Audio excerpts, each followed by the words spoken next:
자, 봅시다. 자, 이거는 2010학년도 수시 논술 인문계 해가지고 고려대학교 문제입니다. 자, 맨 뒤에 넘겨서 딱 보시면요. 문제 1번, 문제 2번, 문제 3번이 있는데 문제 3번은 약간 수리 논술형인 거죠. 그죠?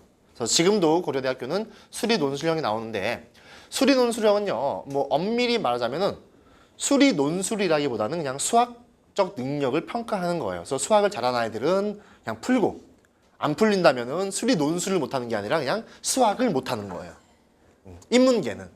그래서 이제 고대 말고 한양대, 뭐 경희대, 뭐 중앙대, 뭐 이 아이들도 뒤에 수리 논술 있었고 예전에 지금도 있고요.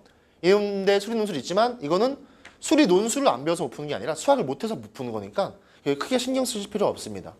또는 영어 지문에 대해서 되게 막 어렵게 생각하는 친구 많이 있는데 영어 지문도 마찬가지로 10학년 기준이에요. 그러니까 고1만 넘어가면 누구나 읽을 수 있고 해석할 수 있단 말이야. 근데 그게 안 읽어지면은 그냥 공부를 못한 거지 논술을 못한 건 아니란 말이야. 그냥 공부를 못한 거지. 이해되십니까? 그러니까 그런 것들 너무 신경 쓰실 필요 없이 쓰시면 됩니다. 자, 문제 1, 2, 3번이 있는데 지금 이게 2010학년도 문제잖아요. 그죠? 그러니까 좀 오래됐어. 지금 2014학년도 문제를 지금 우리 풀어야 되니까 요거 왜 가져왔냐면은 요 문제가 기본기에 의해서 풀면은 풀리는데 기본기를 적용하지 않으면은 못 푸는 문제예요. 그래서 기본기가 얼마나 중요한지 설명하려고 가져온 겁니다. 자, 지금은요. 문제 1번이 없어졌어요. 그래서 문제 2번이 1번 됐고요. 문제 3번이 2번 됐습니다. 그리고 시간도 좀 줄었죠. 자, 밑에 유의사항 먼저 한번 볼게요. 자, 답안에 자신을 드러내는 표현을 쓰지 말 것. 이거 왜 그런 거야? 부정행위 있을까 봐. 부정행위. 우리 아빠 친구가 고려대 교수야. 내가 걷다가 한이라고 쓰고 나와서 한이면 우리 딸이야. 잘 봐줘. 그렇게 될까 봐 없애버린 겁니다. 답안에 제목을 달지 말 것. 당연하죠. 제목 쓰는 거 없고요.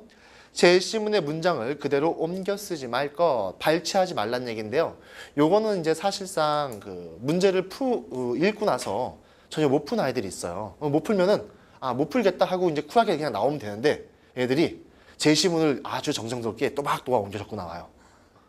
그런 것들 방지하고자 합니다. 그리고 너무 발췌하면 또 안 좋겠죠. 당연히 이해를 평가해야 되는데 자, 분량은 띄어쓰기 포함해서 1번은 500자, 2번은 1400자가 되는데 지금은 2번이 1000자로 줄었다는 거 정도는 알고 계시면 좋습니다. 자, 문제 2번부터 풀 거니까요. 자, 논제 2번 보겠습니다. 운의 사회적 의미라는 관점에서까지 B급. 자, 뭐 주고 있습니까? 뭐 주고 있어요? 운의 사회적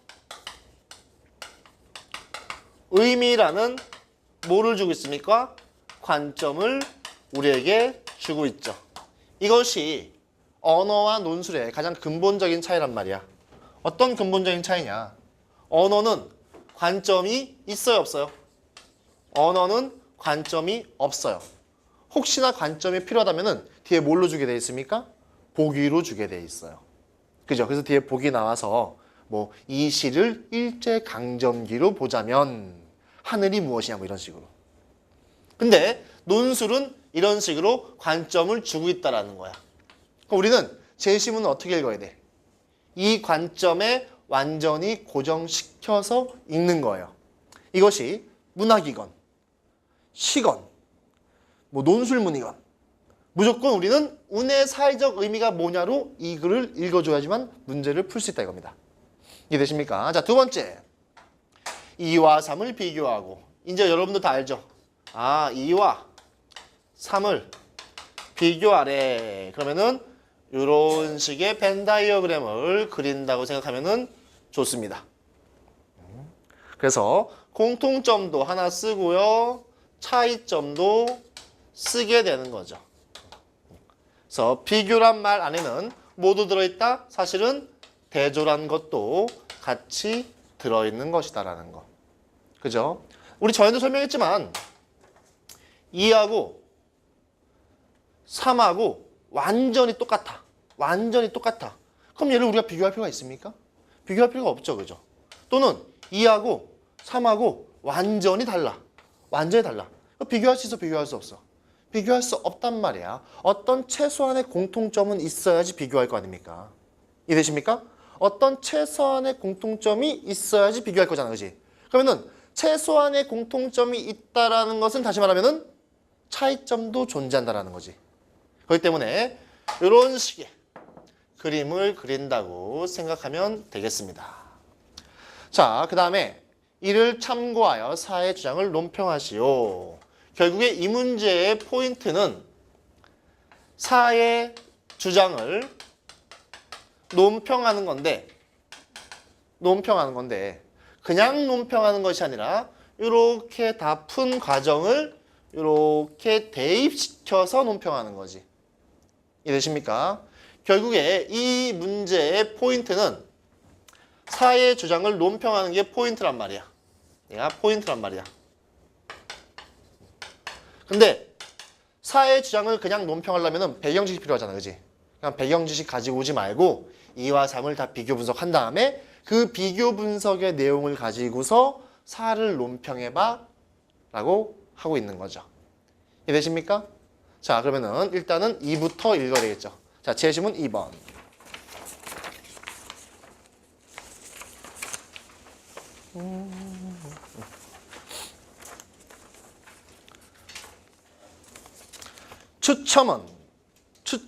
추첨 동그라미 땅 치시고요. 아까 얘기했죠. 제시문은 어떤 정보를 전달해 준단 말이야. 그러니까 지금 이 제시문은 어떤 정보겠습니까? 추첨에 관한 정보겠지, 그지? 근데 우리는 이 제시문을 어떤 관점에서 읽어야 됩니까? 운의 사회적 의미라는 관점에서 읽어야 된단 말이야. 그럼 추첨을 다른 말로 딱 바꾸면 뭐가 되겠니? 운이 되겠지. 추첨은 켄투리아 회와 민중회에서 누가 첫 번째로 투표한지와 어떤 투표가 먼저 계산되는지를 결정하는 데 쓰였다. 켄투리아 회는 5개의 계급에서 뽑힌 193개의 백인대로 구성되었다. 기원전 3세기 말 추첨을 통해 우선 투표 백인대를 뽑는 관습이 정착되었다. 첫 번째로 투표할 백인대를 의미하는 우선 투표 백인대는 상위 계급 가운데 하나인 70개 1급 보병 백인대 중에서 추첨으로 뽑혔다. 그 추첨의 결과는 신의 계시로 여겨졌고, 자, 뭘로 여겨졌다고요? 신의 계시로.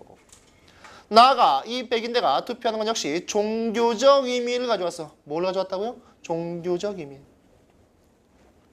우선 투표 백인대 투표는 최종적 결과를 미리 알려준다는 의미를 가졌을 뿐 아니라 그 뒤에 투표하는 백인대들의 선택까지도 규정하는 것으로 간주되었어. 왜? 제가 저렇게 투표한 것이 뭐기 때문에? 신의 계시기 때문에. 종교적 의미가 있기 때문에. 그 뒤에 있는 애들은 아, 신의 계시가 이렇구나 라고 생각하고 있는 거지. 자, 칠판 한번 봐보세요.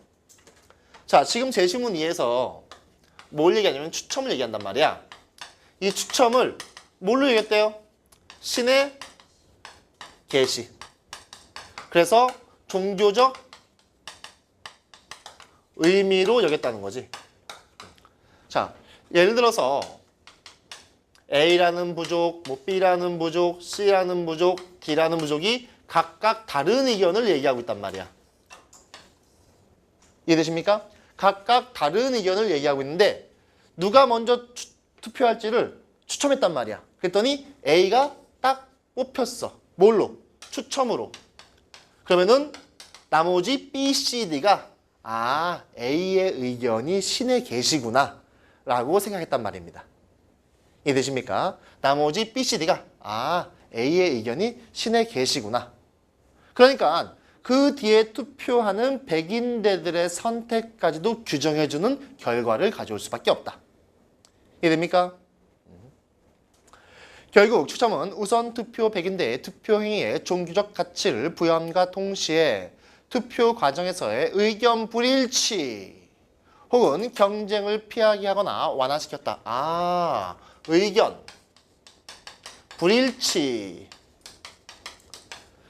경쟁 이런 것들을 완화시켰다. A가 뽑혔는데 B, C, D가 안 따라와. 야, 니네 신의 계시를 무시하는 거니? 하면은 끝나는 거 아닙니까? 그죠? 그러니까 의견 불일치라든지 경쟁 같은 것이 좀 더 완화될 수밖에 없겠죠. 이해되십니까? 왜냐하면 추첨은 적어도 개시적이고 중립적이며 불편부당한 무엇을 따른 것처럼 인정되었기 때문이다. 개시적, 신의 계신 거고요. 당연히 신의 계시니까 누구를 이뻐해서 그렇게 한 거야? 신이 중립적으로 한 거야. 중립적으로 한 거겠지, 그지? 그리고 신의 계시니까 안 따를 수 있어, 없어? 없지. 그러니까 불편부당한 무엇인가를 따르는 것으로 여겨졌다. 오케이. 자, 밑에 추첨은 얘 봐라, 얘 봐라. 1단락과 2단락을 동일한 구성으로 시작하고 있네요. 이러면은 거의 100% 부연이라고요. 거의 100% 부연이라고요. 봐봐, 이제 내가 거짓말 안 하나? 거짓말 할 수가 없어요. 촬영하고 있어서. 유튜브에 올라오니까. 누가 댓글 달면 어떡해. 추첨은 민중위에서 사용되었다. 법률 제정이나 재판을 위한 민중위의 모임에서 각 부족들은 차례차례 투표했다. 어떤 부족이 가장 먼저 투표할지 추첨을 통해 결정되었고, 이에 따라 나머지 부족들은 투표 순서도 결정되었다. 제일 먼저 투표하는 부족에게 첫 번째라는 이름이 붙였는데, 이는 어떤 점에서 켄투리아 회의, 우선 투표 100인대에 상응한다. 뭐한대요? 상응한대요.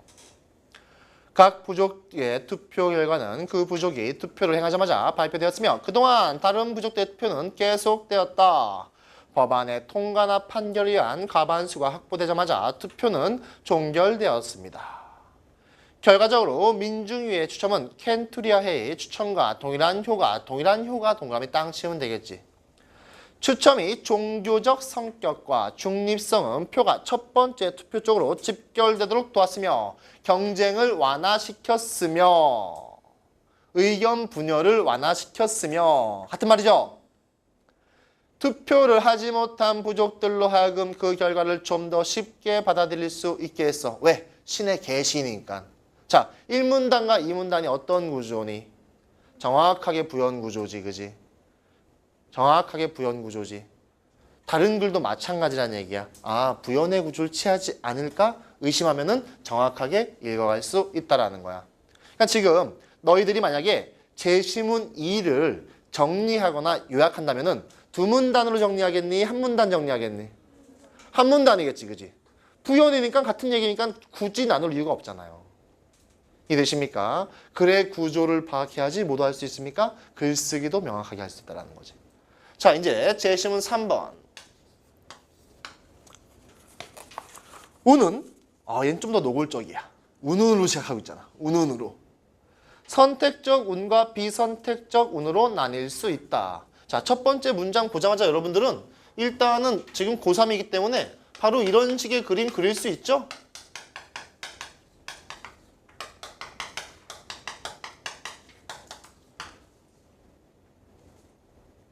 선택적 운은 숙고와 계산에 거친 모험의 결과에 관련된다. 가령 주식 투자에서처럼 피할 수 있는 위험을 감수함으로써. 자, 가령 나왔으니까 뒷부분은 뭐니? 결국 예시지, 그지? 가령이나 예시나 똑같은 거 아닙니까? 이해되십니까? 그러니까 이 문단도 지금 어떻게 보면은 어떤 구조 취하고 있는 거니? 이 문단 자체가. 그렇지, 부연의 구조 취하고 있는 거지. 가령 주식 투자에서처럼 피할 수 있는 위험을 감수함으로써 수익을 거두거나 손실을 입는 경우가 선택적 운에 해당한다. 비선택적 운은 예측이 불가능하여 피할 수 없는 결과에 관련된다. 불의의 교통사고를 당하거나 맑은 날 길을 걷다가 벼락을 맞는 경우가 비선택적 운에 해당한다. 자, 선택적 운이라는 것은 모험과 계산의 결과야. 그지? 근데 비선택적 운이라는 것은 예측이 불가능하여 피할 수 없는 결과.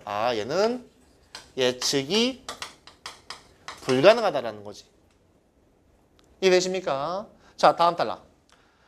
사람마다 서로 다른 선택적 운 때문에 수입 차이가 생기고 그로써 재산이 증감한다면 그것은 불공평하다고 할 수 있을까?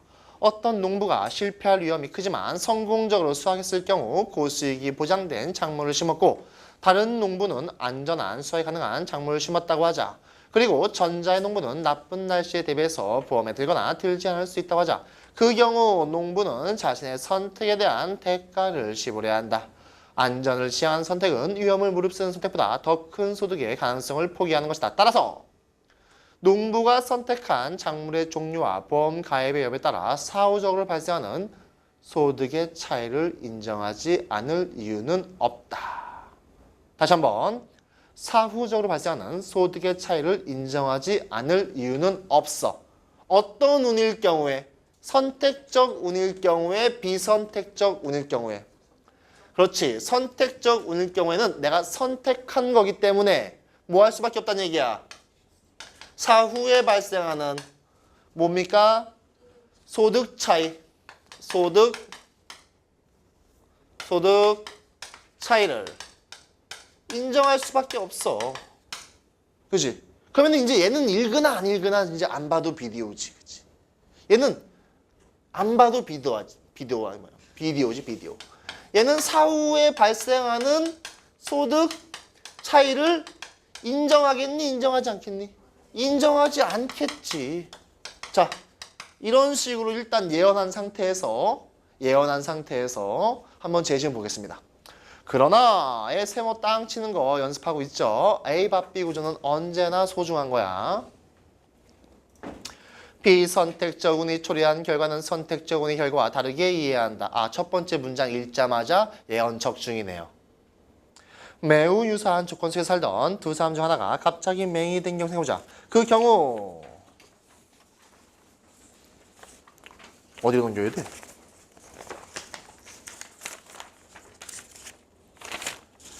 맹인이 된 쪽이 애초에 위험을 감수한 선택을 했다고 주장하면서 두 사람 사이에 생긴 수입 차이를 인정하는 것은 온당치 못하다.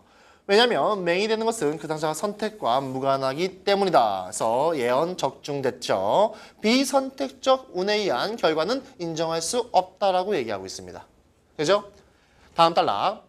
이상적인 상황에서 보험 가입의 가능성을 통해 비선택적 운을 선택적 운으로 전환시킬 수 있다. 뭐를 통해서? 아하, 보험이라는 놈을 통해서 비선택적 운을 어디로? 선택적 운으로 뭐 할 수 있대? 전환시킬 수 있대. 자, 칠판 봐보세요. 선택적 운은요, 모험과 계산의 결과이기 때문에 사후에 발생하는 소득 차이를 인정합니다. 비선택적 운은요, 예측할 수 없기 때문에 사후에 발생하는 소득 차이를 인정하지 않습니다. 하지만 이런 비선택적 운은요, 이 보험이란 놈을 적용시켜가지고 뭘로 전환할 수 있다고요? 선택적 운으로 전환할 수 있다고요. 그러면 우리 한번 또 추론해보자는 얘기야. 그럼 당연히 이 논의의 마지막은 어떻게 하겠습니까? 결국에는 비선택적 운으로 인한 사후 소득 차이도 인정된다는 거야? 인정 안 된다는 거야? 인정된다는 게 되겠지, 그지? 이해되십니까? 이렇게 제시문을 읽을 때 전체적으로 우리가 부연의 구조 취하면서 가져가면은 좀 더 편하게 읽을 수 있다 이런 얘기입니다. 자, 봅시다. 맹인이 될 가능성을 동등하게 지닌 두 사람이 그러한 가능성을 저마다 충분히 인식한다고 전제하고서 그들에게 보험에 가입할 기회가 똑같이 제공된다고 가정해보자. 그러한 가정하에서 한 사람은 보험에 들고 다른 한 사람은 보험에 들지 않는 경우가 생길 수 있다. 전자는 안전을 보장받기 위해 비용을 지불한 셈이고 후자는 위험을 기꺼이 감수하는 선택을 한 셈이다. 그 경우 두 사람 모두 눈이 먼 최악의 상태가 발생한다면 그 어떤 온정주의적 관점을 도입하지 않고서는 자원 배분의 공평성을 주장하기 어렵다. 다시 말해, 보험 가입자로부터 보험 미가입자에게 소득을 이전시키는 보상 방식이 주장하기 어렵다는 것이다. 왜? 보험을 들 선택을 주었기 때문에. 비록 두 사람이 비선택적으로 악운을 겪게 되지만 보험에 가입할 수 있는 상황이 양자 간의 소득 격차를 선택적 운에서 비롯된 것이 되도록 한다. 따라서 선택적 운에서 비롯한 결과를 교란시킬 근거가 없다는 기존의 주장은 여전히 성립한다. 그러한 주장은 앞에서 설정한 가정하에 모든 경우에 합당하다. 동일한 위험에 당면한 사람들이 보험 선택할 수 있다는 가정하에서 선택의 결과는 분배의 공평성에 아무런 문제를 야기하지 않는다. 줄쳐보시고요. 선택의 결과는 분배의 공평성에 아무런 문제를 야기하지 않습니다. 자, 여기서 얘기하는 선택이 뭐가 되겠습니까? 뭐가 되겠습니까? 보험 가입이 되겠죠. 비선택적 운이라는 놈도 보험을 가입하냐 가입하지 않냐는 선택에 따라서 선택적 운으로 전환시킬 수 있다. 고로 세상에 사후적 소득 차이를 인정하지 않을 근거는 아무것도 없다 이겁니다. 아무것도 없다. 근데 어떻게 넘어가고 있습니까? 그러나로 넘어가고 있죠. 우리가 사랑하는 그러나. 아, 다시 또 A, B 구조가 되고 있다 이거지. 그러나 현실은 가정과 다르다. 모든 사람이 동일한 재앙의 위험 속에 사는 것은 아니다. 선천적으로 장애를 갖고 태어난 사람이 있는가 하면 사회인으로 충분히 성장하기 전에 장애가 온 사람도 있다. 그들은 보험에 들 자금을 마련하기 전에 장애인이 되었다. 게다가 장애가 있는 사람은 보험에 들 수조차 없다. 장애를 가지게 될 가능성이 큰 사람들에게 보험에 들 기회가 동등하게 주어지지 않는다. 보험 가입을 하는 사람의 유전적 가족력까지 조사하는 보험회사는 그런 사람들에게 더 높은 보험료를 요구할 것이다. 재앙의 위협이 모두에게 동일하다고 가정한 보험의 상황은 현실에서 제기되는 공평성의 문제에 대해서 좋은 지침을 제공한다.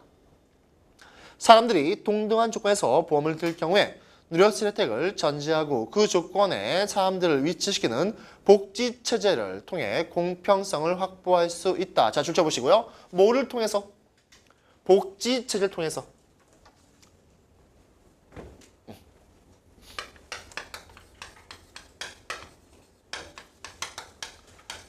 자, 칠판 보세요. 정리하자면은 비선택적 운에 의한 결과로 인해서 소득 차이는 불인정된단 말이야. 하지만 얘도 보험이란 놈으로 다시 뭘로 만들 수 있어? 선택적 운으로 만들 수 있단 말이야. 하지만 보험이 모두 동등하게 적용됐어요. 차별적 적용됐어요. 차별적 적용됐지, 그지? 그러니까 앞에서 했던 모든 말은 다 뭐란 얘기야? 성립되지 않는다는 얘기지. 성립되지 않는다는 얘기지, 그지? 다시 말하면은 비선택적 운으로 인한 소득 차이를 인정해야 된다는 거야, 인정하지 말아야 된다는 얘기야. 그렇지, 인정하지 말아야 된다. 인정하지 말아야 된다. 그런 거잖아요. 돈이 많으면 보험도 많이 들었겠지. 그 사람 사고 나면은 당연히 보험금 나오겠죠. 돈이 없는데 보험 어떻게 드냐고. 그러니까 보험에 의존하는 것은 안 된다라는 거지. 그냥 어디로 가야 된다는 얘기야? 복지체제로 가야 된다 이거지. 네가 돈이 없다가 장님이 되어도 나라가 구해줄 수 있어야 된다 이거지. 이해되십니까? 자, 사람들이 동등한 조건에서 보험에 들 경우에 누렸을 혜택을 전제하고 그 조건에 사람들을 위치시키는 복지체계를 통해 공평성은 확보될 수 있다. 아, 보험이 아니라 복지체계. 사회가 그 구성들의 진정으로 공평하게 배려하면 동등하게 조성된 조건 속에서 그들이 할 수 있었을 선택을 고려해야 한다는 것이다. 다시 한번. 사회가 구성원들을 진정으로 공평하게 배려하려면 동등하게 조성된 조건 속에서, 동등한 조건 속에서 그들이 할 수 있었을 선택을 고려해야 한다는 것입니다. 자, 예를 들자면은 어떤 아이는 집이 아주 부자야. 그래서 뭐 사교육도 많이 하고 과외도 많이 하고 아주 공부 잘해가지고 연세대에 갔어. 갔더니 등록금이 600만 원이야. 하지만 집이 부자니까 별 문제가 되지 않아. 근데 어떤 아이는 집이 가난해. 그래서 사교육도 못 받고 혼자 열심히 공부했단 말이야. 그래서 연세대 어떻게 갔어. 갔는데 등록금이 600만 원이어서 가난해서 못 냈단 말이야. 근데 너는 연대 나왔으니까 월급 500만 원 주고 너는 연대 못 나왔으니까 월급 50만 원 주고 이러면 된다는 얘기 안 된다는 얘기야. 안 된다는 얘기지. 뭔가는 공평하게 해주고 나서 사후 결과를 얘기해야지 이미 공평하지 않은데 사후 결과를 얘기할 수 없다 이거죠.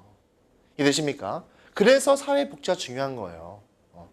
내가 가장 싫어하는 광고가 뭐냐면은 요즘에 TV만 틀면 나오는 광고 있어요. TV만 틀면 무슨 광고 나오니? 보험 광고 나오죠. 뭐 암에 걸리면 어떻게 하겠습니까? 뭐 올라도 오르지 않는 뭐 묻지도 따지도 않고 뭐 죽으면 얼마 주고 뭐 난리 나잖아. 이런 것들은 사실은 누가 해줘야 되는 거야? 국가가 해주는 것이 가장 바람직하다고. 그래야지 모두가 공평해지니까. 이해되십니까? 만약에 여러분 아버지가 아직 일하시잖아요. 그죠? 일하시는데 아버지가 뭐 불의의 사고로 일을 못하게 되었어. 근데 이때 보험이 있어가지고 한 달에 500만 원씩 보험에서 나와. 이런 집도 있을 거고. 어떤 집은 아버지가 불이사로 일을 못하게 됐어. 근데 그 전에 너무 어려워서 돈을 못 들었단 말이야. 근데 이거 500만 원 안 나와. 어떻게 할 거야 그러면? 안 나온 집은 굶어 죽고 나온 집은 그냥 살고. 안 되는 거 아닙니까? 그래서 뭐가 중요하다? 복지가 중요하다. 자, 논제로 가봅시다.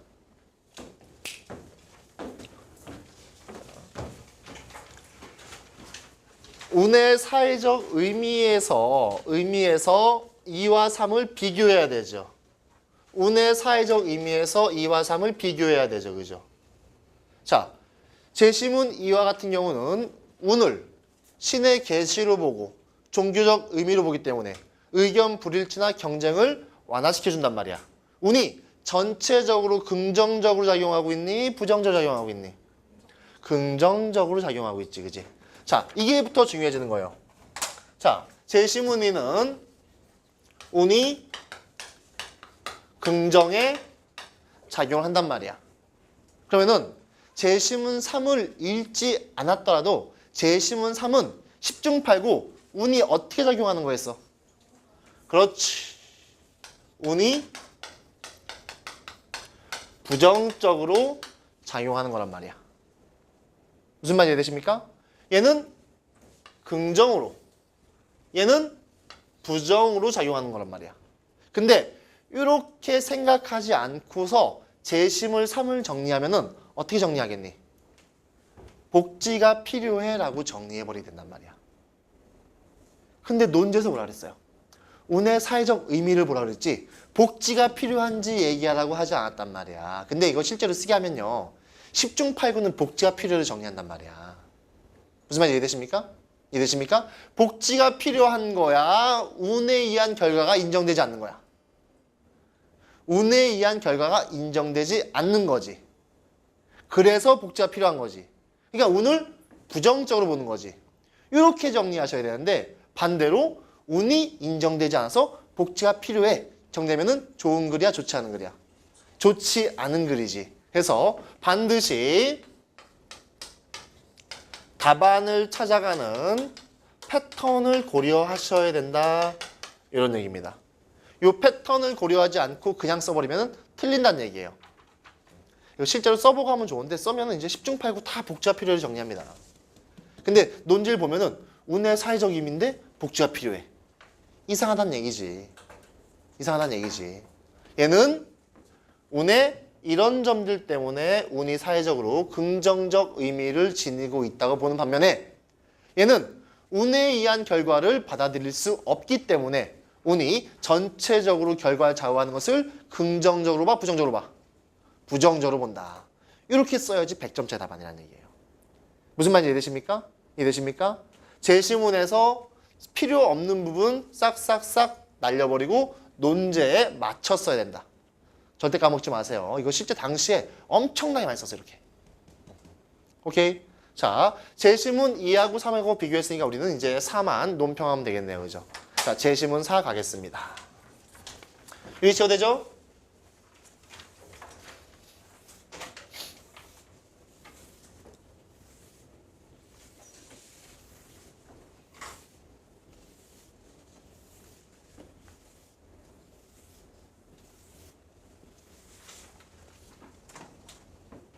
자, 제시문 4. 자, 제시문 4 보시면요. 첫 번째 줄에 그렇게 아마 땅에서 그렇게 하는 것은 의이고 그렇게 하지 않았는데도 그렇게 되는 것은 명이다. 성인이 의를 따르면 명이 자연히 그 가운데 있고 군자는 의를 행함으로써 명에 순응하며 모통 이상의 사람은 명이 있음을 알므로써 의에 따라 행할 것을 결단하고 보통 이하의 사람은 명이 있음도 모르고 의를 행함도 없다. 그러므로 명을 모르고서 의를 편하게 행할 수 있는 자는 드물고 의에 이르지 않고 명을 편하게 받아들일 수 있는 자는 없다. 자, 지금 제시문 2하고 3하고 4를 읽게 되니까 4는 지금 비슷한 얘기하고 있는 것 같아요? 완전 다른 얘기하고 있는 것 같아요? 완전 다른 얘기하는 것 같죠? 그죠? 근데 아까 얘기했잖아. 제시문이 1이 있고 2가 있고 3이 있고 4가 있다. 그럼 일단은 뭐가 있다? 공통 논의가 존재한다. 두 번째 뭐가 있다? 관계가 있다. 그러면은 관계와 공통 논의가 존재하니까 지금 4번 글이 생소하게 느껴진다고 할지라도 어떻게 읽어야 됩니까? 2번과 3번을 읽었던 방식을 가지고서 이렇게 적용시켜줘야 되겠지. 그냥 4번을 따로 읽으면 된다 안 된다? 안 된다는 얘기가 되겠지, 그지? 그럼 4번도 결국에는 어떤 운에 관한 얘기들을 하고 있겠구나 라고 판단하는 것이 좋겠죠. 이해되십니까? 이 문제가 아주 좋은 문제야. 논술의 모든 부분들을 아주 잘 담고 있는. 자, 그러면은 첫 번째 단락 다시 보겠습니다. 우차. 그렇게 해야 마땅해서 그렇게 하는 것이 의. 그렇게 하지 않았는데도 그렇게 되는 것이 명. 자, 의가 그렇게 해야 마땅해서 그렇게 하는 것이야. 하는 것이야. 그러니까 의가 뭐가 되겠습니까? 행위가 되겠지. 그렇게 하지 않았는데도 그렇게 되는 것이 명이야. 얘가 뭐가 되겠어? 운명이 되겠지, 그지? 그러니까 여기서 지금 여러분들이 이 4번의 제시문을 읽을 때 이미 2하고 3을 읽었던 어떠한 운이라는 개념을 적용시키면서 읽어야지만 독해가 된단 말이야. 그냥 4번 읽으면 독해 안 된단 말이야. 이해되십니까? 성인은 의를 따르면 명이 자연히 그 가운데 있고, 성인은 의를 따르면 명이 자연히 그 가운데 있고, 군자는 의를 행함으로써 명에 순응한다. 그래서 결국에 성인과 군자는 의와 명이 같이 간다는 얘기지. 운명과 행동이 동일하게 이어진다는 얘기지, 그지? 보통 이상의 사람은 명이 있음을 알므로써 의에 따라 행할 것을 결단하고, 보통 사람은 명을 인식하면서 행동을 결정하는 거야. 보통 이하의 사람은 명이 있음도 모르고 운명이 있는지도 모르고 의를 행함도 없어. 운명을 모르니까 의로움도 행할 수가 없단 말이야. 여기서 이 명이라는 것은 단순히 운명으로 해석되기보다는 뭐가 되겠습니까? 하늘의 명령 정도로 해석되는 동양 철학입니다. 다시 말해서 하늘의 명령대로 살아가는 것이 의겠죠, 그죠? 하늘이 너한테 도둑질해, 성추행해 이러지 않을 거 아닙니까? 이해되십니까? 그런 얘기 하고 있는 겁니다. 그러므로 명을 모르고서 의를 편하게 행할 수 있는 자는 드물고 의에 이르지 않고 명을 편하게 받아들일 수 있는 자는 없다. 그래서 이 4번에 지금 명과 의가 나오는데 이 명이 운명, 의가 행함 이런 건데 이 운명이라는 것은 결국에는 하늘의 명이 되는 거니까 이게 긍정이겠어요? 부정이겠어요? 당연히 긍정적인 거겠죠? 그죠? 이 의라는 것은 말 그대로 의로움을 얘기하는 거잖아. 그지? 그러니까 하늘의 명령대로 살아가는 것이 의롭다. 이거죠. 이해되십니까? 이 지문이 조금 어려운데 천천히 보면은 또 이해 안 될 것도 없어요. 명과 의가 나오는데 이것이 운명이고 이것은 행함이다. 이 운명이라는 것은 하늘의 명이니까 당연히 긍정적인 것들을 얘기하는 거고요. 이 긍정적인 것에 맞춰 살아가는 것들, 명에 맞춰 살아가는 것이 바로 의롭다. 이런 얘기를 하고 있는 거라는 거지. 이해되십니까? 자, 다음에 명에 대해서 언급할 것 없을 때가 있으나 의는 어떤 상황에서는 반드시 행해야 한다. 예컨대 효성스럽게 어버이를 섬겨함에 있어 그 명이 어떤지 물을 것이 없고 충성을 다해 임금을 섬겨함에 있어 그 명이 어떤지 물을 것이 없으며 경건하게 자신의 인격을 수행함에 있어서 그 명이 어떤지 물을 것이 없고 부지런히 덕행을 쌓아야 함에 있어서 그 명이 어떤지 물을 것이 없는 것이다. 이처럼 명에 대해서 언급할 것 없을 때가 있지만 명을 말하지 않을 수도 없을 때도 있다. 예컨대 공군함과 영달함은 명에 달려있으니 자기 뜻대로 구할 수 없고 죽고 사는 것은 명에 달려있으니 자기 뜻대로 죽음을 피할 수 없으며 귀하고 천한 것은 명에 달려있으니 자기 뜻대로 좌우할 수 없고 가난함과 부유함 역시 명에 달려있으니 자기 뜻대로 도모할 수 없는 것이다. 해서 두 번째 보시게 되면은 이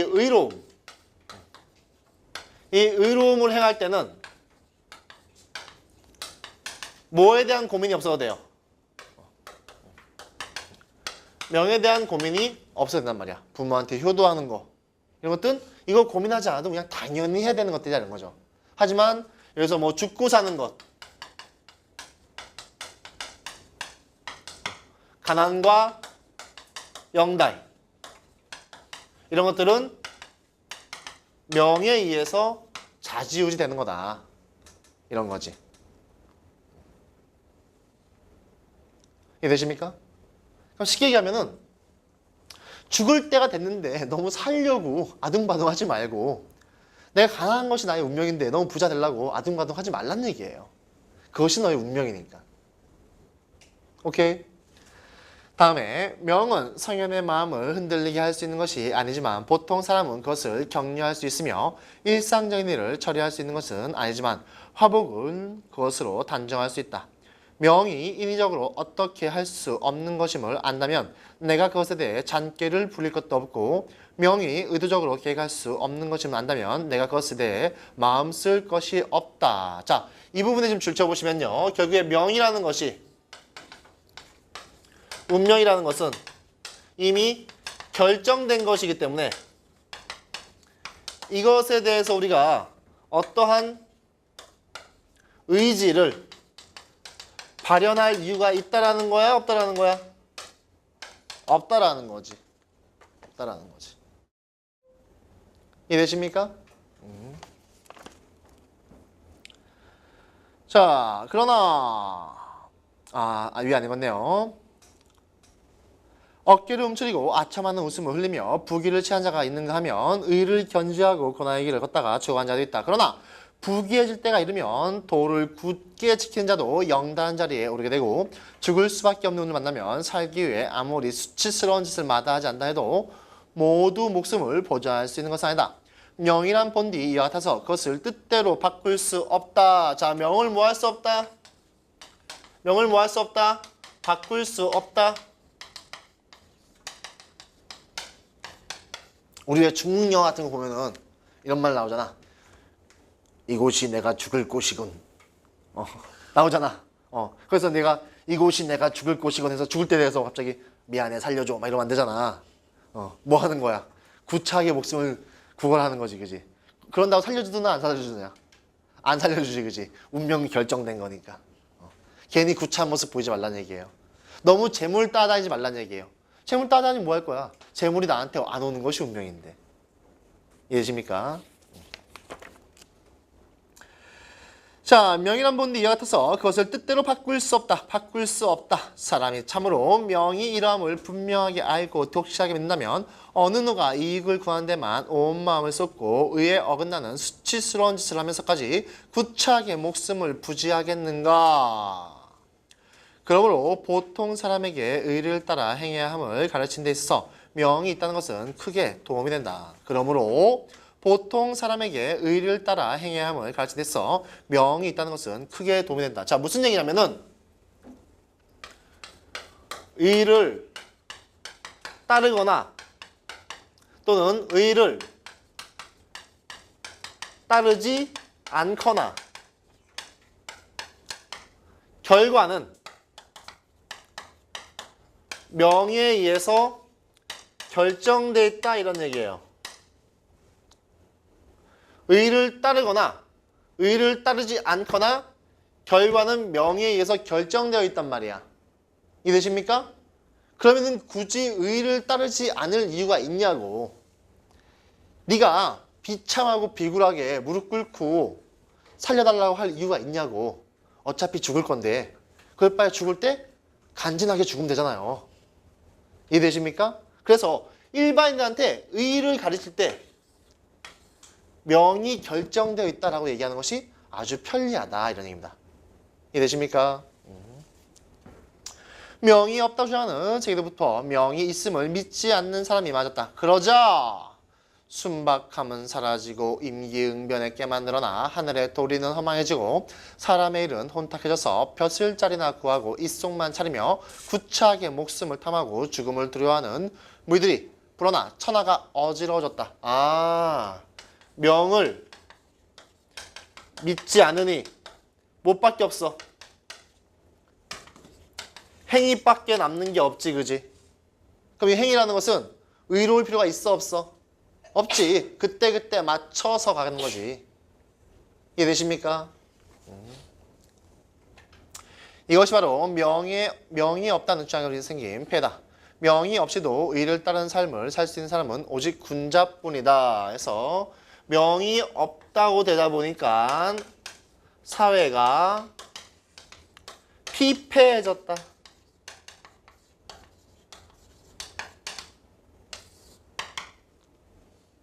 이해되십니까? 자, 정리하자면은, 자, 명과 의가 나오는데 명이라는 것은 운명이고 의라는 것은 행함을 얘기하는 거라고 했어요. 자, 명이라는 것은 하늘의 명령입니다. 의라는 것은 의롭다 이런 얘기인데 의로움을 행함에 있어서 명이 필요 없을 때도 있지만요.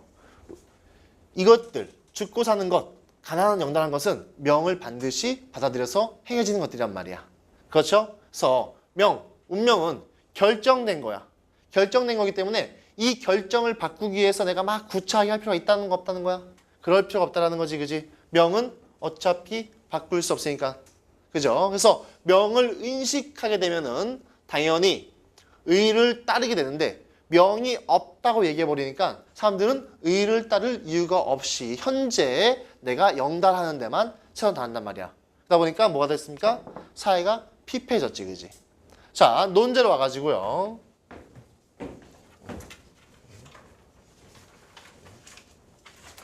2번 같은 경우는 아까 이다시피 긍정적으로 봤단 말이야, 운명을, 그죠?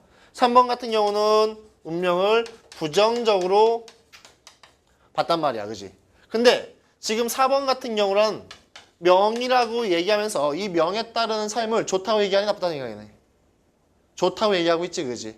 얘가 명이 죽고 사는 거, 가난한 영달 다 결정됐다고 얘기하니까 명이 좋다라는 건 나쁘다는 거야. 좋다라는 것이 좋다. 다시 말하면은 운명이라는 것이 결정되어 있다. 그러니까 이 재심은 4번은 2번과 더 어울리겠어요? 3번과 더 어울리겠어요? 그렇지. 재심은 3번은 4번은 2번과 더 어울리는 그림이 되겠죠. 이해되십니까? 명의 역할, 운명의 역할을 긍정적으로 바라보는 2번과 같이 어울리는 글이 된다. 오케이? 오케이. 자, 7번 저 됩니까? 자, 지우고 정리 한번 할게요.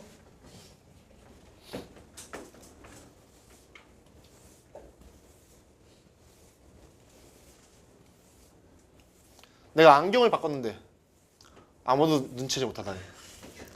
우리 엄마 눈치채지 못했어. 심지어 우리 어머니가 어제 내가 출근하는데 머리 잘랐니? 저번 주 잘랐는데. 아들에게 관심을.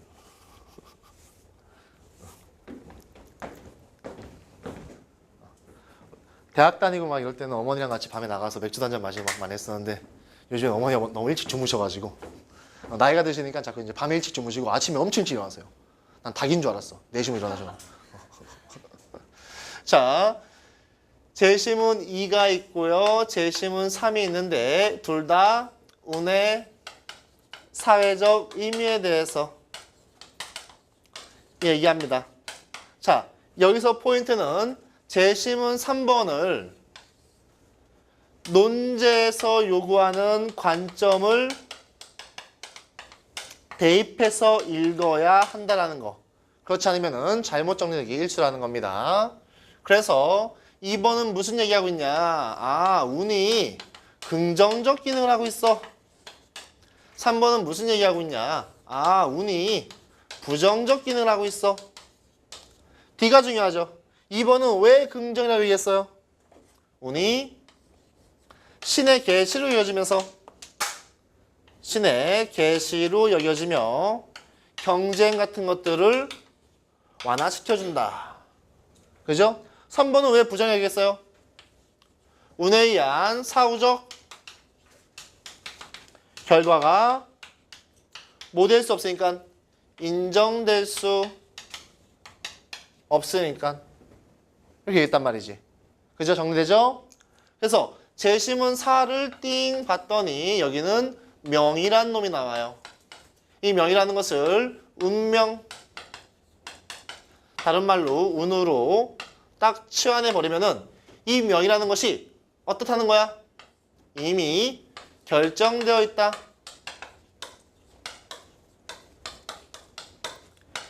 이미 너의 운명이 결정되어 있다면 굳이 비참하고 비굴하게 살아갈 이유가 있냔 말이야. 우리가 그런 얘기 여러분들 잘 아나요? 뭐 이렇게 뭐 너희들 잘 모르겠다. 이제 그 사회생활 하다 보면은 매 작은 이익에 막 이렇게 움직이는 애들이 있거든요. 그럼 이제 옆에서 이런 얘기 하잖아. 무슨 부귀영화를 보겠다고 저 지랄이야 이런 얘기 하잖아요. 그런 얘기도 못 들어봤어요? 무슨 부귀영화를 보겠다고 저렇게 저 지랄이야. 뭐 가끔 그 뉴스 같은 거 보다 보면 이제 은행을 털어서 걸렸어요. 근데 턴 돈이 뭐 150만 원이고 이러면은 무슨 지랄이야 저게 막 이런 얘기 하잖아요. 털려면 150억을 털던지. 결정되어 있다면은 당연히 뭐 하지 않을 필요가 없어. 의롭지 않을 필요가 없어. 결정되어 있다면 우리는 다 의로운 삶을 살 수 있다라고 얘기하고 있어요. 다시 말하면은 운, 명, 긍정으로 보고 있어, 부정으로 보고 있어? 긍정으로 보고 있는 거죠. 오호, 긍정. 오호, 긍정. 둘이 친구하면은 되는 거지. 이해되십니까? 이해되십니까? 어렵지 않죠. 자, 질문 있으면은 질문 받도록 하겠습니다. 질문?